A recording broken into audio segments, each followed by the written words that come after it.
Hello, ഞാൻ ഒരു കുറച്ച് വെജിറ്റബിൾസ് എടുത്തിട്ടുണ്ട് ഉപ്പിലിടാൻ വേണ്ടി. പൈനാപ്പിളും ബീറ്റ്റൂട്ടും ക്യാരറ്റും ആണ് അതൊക്കെ ഇരിക്കുന്നത്. പിന്നെ കുറച്ച് മുളകും ഒക്കെ വെച്ചിട്ടുണ്ട്. ഓരോന്നായിട്ടും വേണ്ടിയാണ്. ഇതിൻ്റെ സൈഡായിട്ട് ഞാൻ വെള്ളം തിളപ്പിച്ച് വെച്ചിട്ടുണ്ട്. അതിനകത്ത് ഉപ്പ് ഇട്ടാണ് ഞാൻ തിളപ്പിച്ച് വെച്ചിരിക്കുന്നത്. ചെറു ചൂടോടെ വേണം ഇതിനകത്തോട്ട് ഒഴിക്കാൻ. ആദ്യം ബീറ്റ്റൂട്ടും ക്യാരറ്റും എല്ലാം എത്തിയതിന് ശേഷമാണ് ഒന്ന് ഷേക്ക് ചെയ്തതിന് ശേഷമാണ് ഞാൻ പൈനാപ്പിളിൻ്റെ സ്ലൈസസ് ഇടുന്നത്. അപ്പം കുറച്ചൊരു ഇത് ആവും. എന്നിട്ട് ഞാൻ അകത്ത് പൈനാപ്പിൾ ഇടുന്നുണ്ട്. അതിന് ശേഷമാണ് വെള്ളം ഒഴിക്കുന്നത്. ഇത് ചെറു ചൂടേ ഉള്ളൂ. പിന്നെ ഒരു ക്യാപ്പ് വിനീഗറും കൂടെ ഒഴിക്കുന്നുണ്ട്.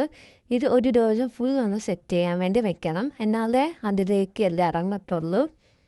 നമുക്ക് അപ്പോൾ വേറൊരു വീഡിയോ ആയിട്ട് കാണാം. Thank you.